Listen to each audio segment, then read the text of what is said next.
Welcome to Adventures Walking as One, where we explore what it looks like to walk on the same path in the same direction as husband and wife.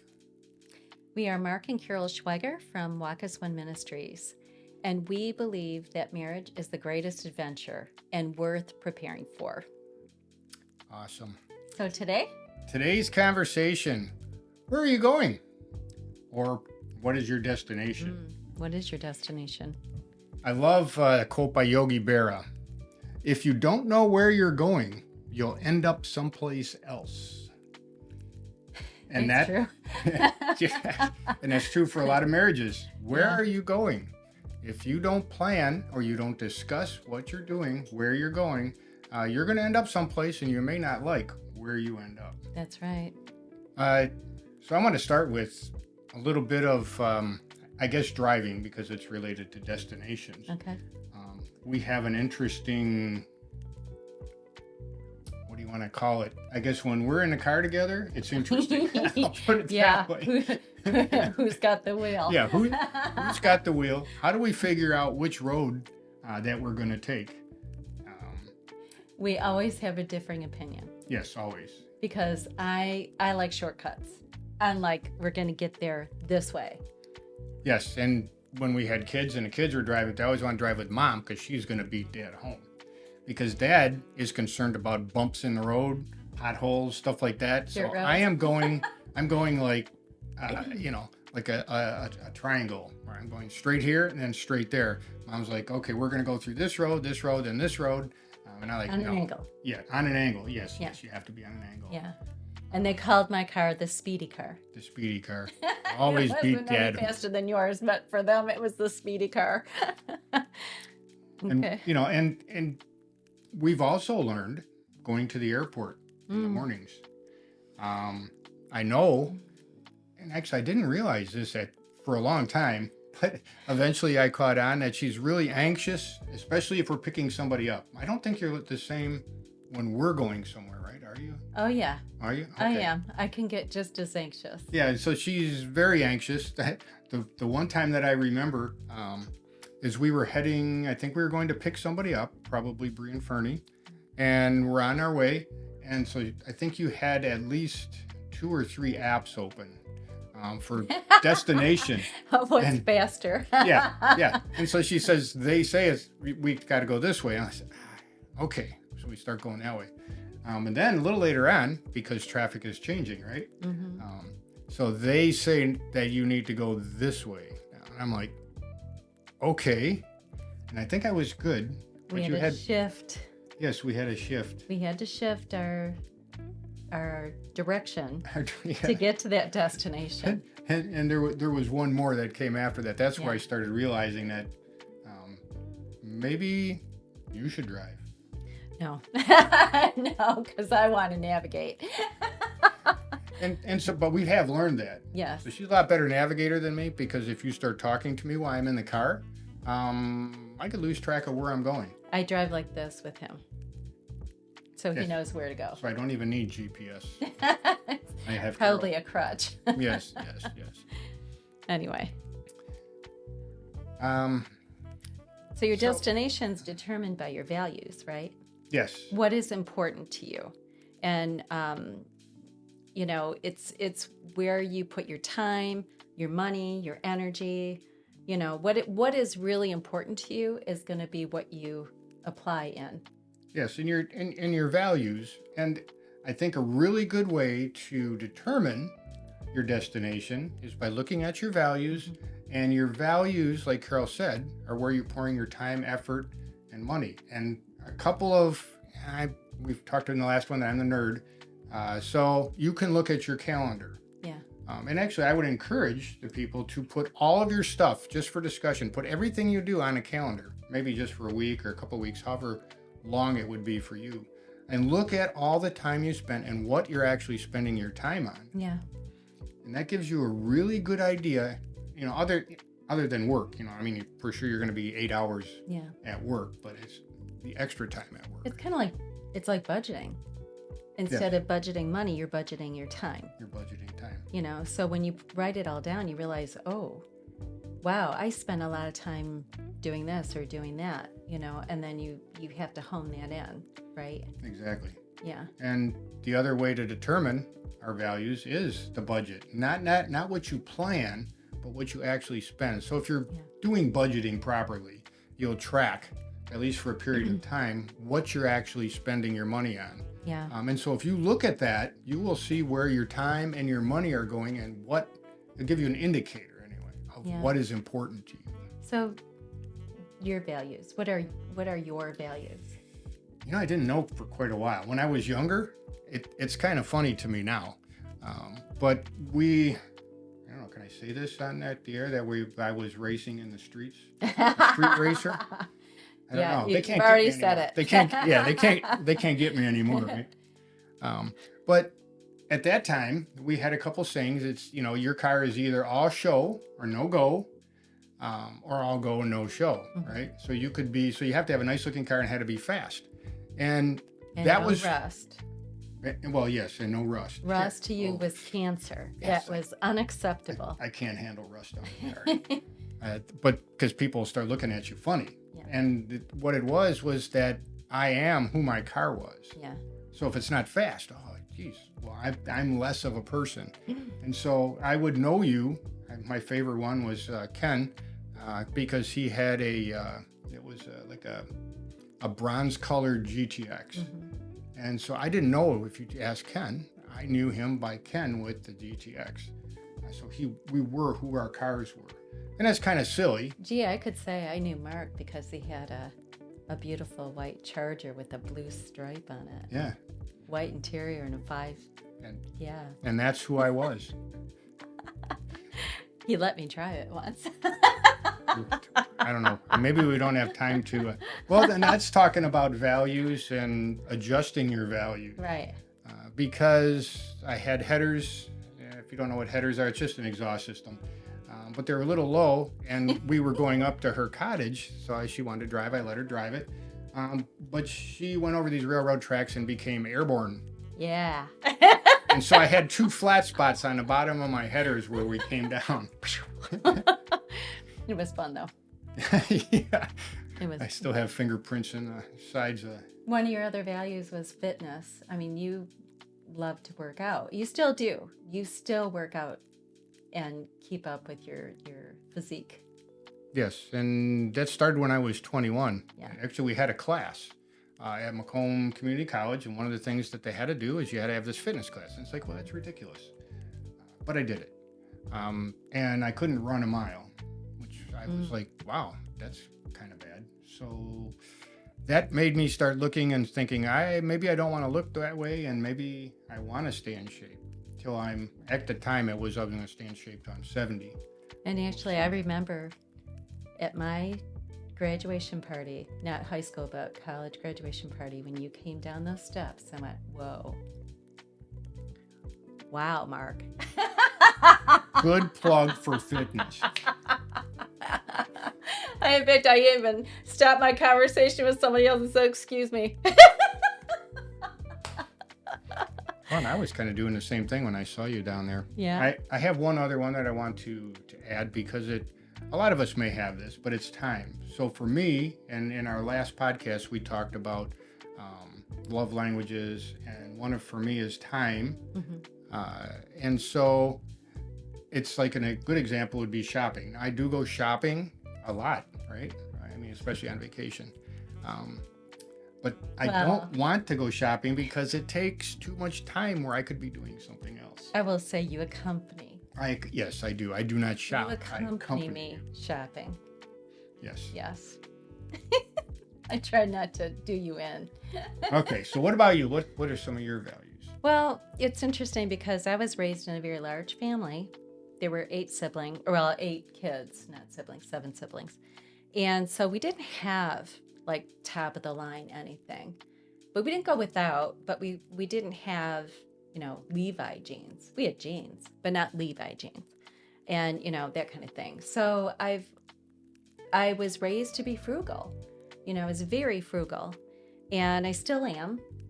And so I like to have nice things, but I don't have to have the best in town, right? Yes. So even when we were shopping for a dishwasher the other day, and it's like, oh, wow, the Bosch. Wow, that's a nice dishwasher. And I looked at the price and went, not nice enough. Yeah. And she's like, we got to go check out this other store. Yeah. Oh, no. Another Can't we store just to buy go this one? shopping, right? Yeah. But you know what? We ended up with a nice dishwasher, didn't pay top of the dollar, which was fine with me, but I'm satisfied with the dishwasher that we have. So that's just another example. Can I tell? Well, one story about her being frugal is that for one of your birthdays, I gave her a bunch of money and I says, just go shopping. But I knew she wouldn't spend it. So I had to get your sister to take her shopping and make sure she spent the money. Yeah, I did. You did? I did. Ah, good. I did. Anyway, time with family and other people is really important to me. That's a high value to me. I enjoy being with people. And I can't say it doesn't ever tire me out, but I enjoy being with people. And so that's very important to me. And I would say, like I've said in the past, I can fill up our calendar really quick, but I have to be careful that it's not too much for you. Again, I like nice things, but I don't have to have the best. And it's important to me to make an impact in people, you know, whether it's teaching, serving at our church, or just even being a friend to somebody or finding a need and seeing if I can meet that need. Maybe somebody's not feeling well. Hey, I can bring soup to them. I can, you know, serve them in some way. You some do that a lot. capacity. I do. Yes. But that is important to me. That's a value, and I'm making an impact on somebody's life. So now we have your values, we have my values, and then we get married. Yes. And our values changed a little bit. Yeah. So you have to look at some of the things, like for sure the cars, because they're a lot more expensive, especially nowadays. People can't afford. And we had these 4 things. kids, so we couldn't have the Charger. Yes. We had to go to a Safari. Oh, that was well. Actually, I had a Thunderbird Turbo Coupe at the time, That's true. and yeah, I had no more 2 doors, so that was traumatic. Yeah. So the values had to change a little bit. But what we wanted to raise godly children, and so the process that we had to know where we were, but then we had to identify what our new values were going to be, Right. where we are going. Yeah. And so we wanted to have godly children. What does that mean? And we said before that we went to conferences year after year, and it gave us opportunities to clarify what that means. Yeah. And research. Yeah, we did a lot of research. Yes. Homeschooling the kids was huge. Trying to train them in things that we felt were important, and responsible adults, right? That was our goal.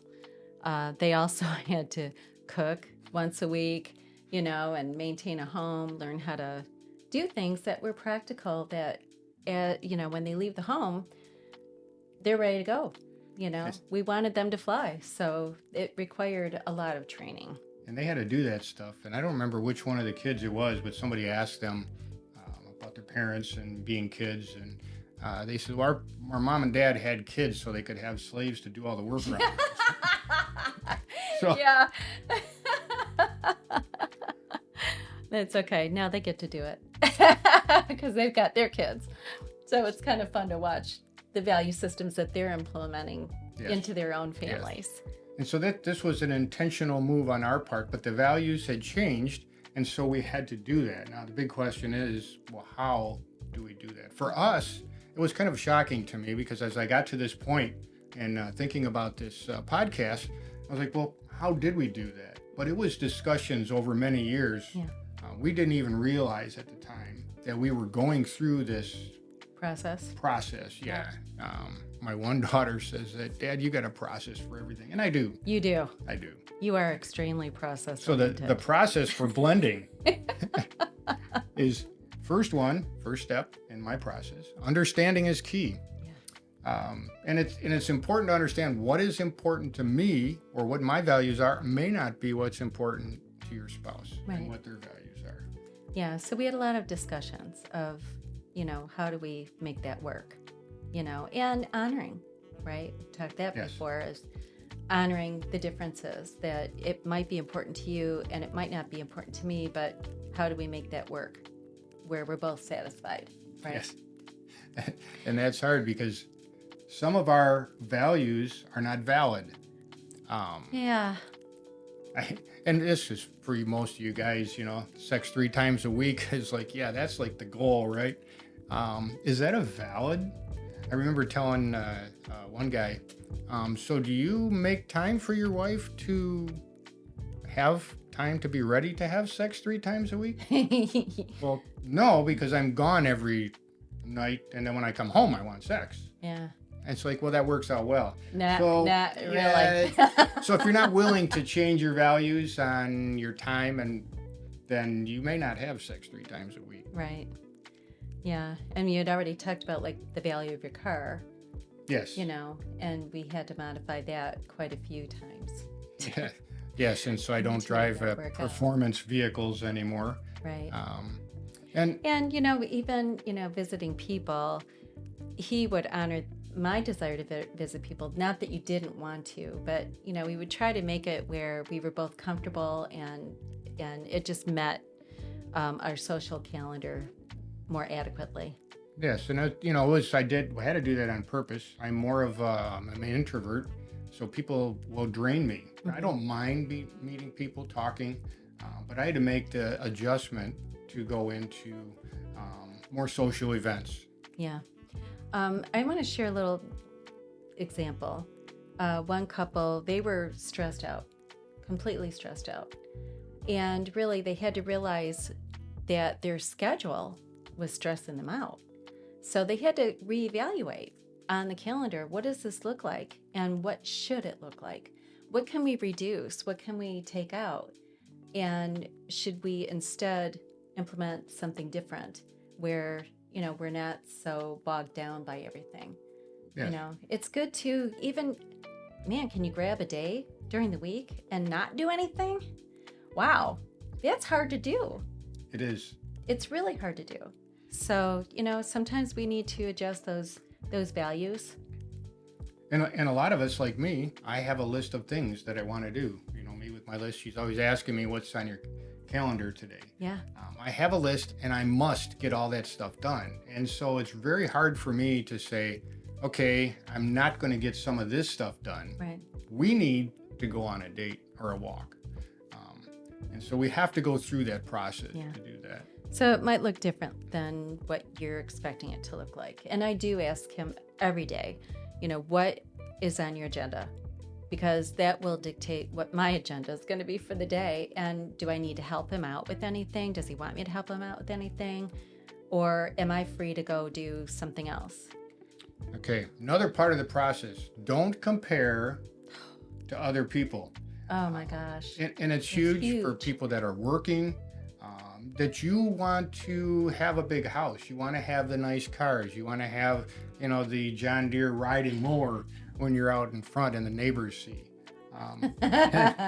So Best in town. the best in town, you want to be able to brag about your stuff, but that's going to cause issues if you're just doing it for that reason. So you have to look at that. The last. Can I say something about comparison? Okay. If you compare yourself to somebody, you're either going to measure up or measure down. Mm-hmm. And that's really dangerous. You're either going to feel awesome about yourself and think too highly of yourself, or you're going to think, oh my gosh, I'm not cutting it. I'm not making it. And I got to do something to change that so I can advance more. Well, it's not always where you're supposed to be. Well, that was when I was out on Gratiot racing, and I thought my car was doing really good. And another Charger pulled up next to me, except he was supercharged. And I was looking at his taillights the whole way, so I was measuring down, and I was a little depressed about that. Yeah. We need to trust our spouse for values and opinions, right? Yes. And I do trust you with your opinions. Or sometimes I may not agree with your opinion, but I trust it. And so as we discuss things, those might shift and we can value both. It's a give and take. And it's huge if you're going to have the give and take. If you're going to have the discussion and I don't trust you, then I'm not even going to be listening, right? Yeah, that's not And good. so you have to trust that other person. Yeah. So, like Yogi Berra's quote, Yeah. you don't want to end up being married for 30 years and end up someplace you didn't expect to be. You have to be intentional, right? Yes. You've got to be very intentional. Marriage is being intentional with everything, right? Yes. So, where are you going? How do you set values for your relationship, to get to your destination? Do you have pointed values? Are you trying to get to a destination? That's probably one of the first questions to ask. Yes. What is your destination, What is right? your destination? Let us know if the episode helped you. Subscribe and share it. And visit walkasone.net for more information. And thank you for listening. And we'll see you next time on our adventures walking as one. Yes. Thank you for listening to a WBRW TV produced podcast in Washington Township, Michigan. Our podcast can be found on Spotify, and our video programming can be watched on WBRWTV.com or on our broadcast channels in Washington, Bruce, and Romeo on Comcast and AT&T. If you're interested in using our podcast space or have any ideas of your own for a podcast, reach out to us now at WBRWpodcast@gmail.com. For more information on our organization, our content, or how you can get involved, visit WBRWTV.com. The opinions, findings, conclusions, or recommendations expressed in this program do not necessarily reflect the views of the Charter Township of Washington, Michigan Community Media, or WBRW TV.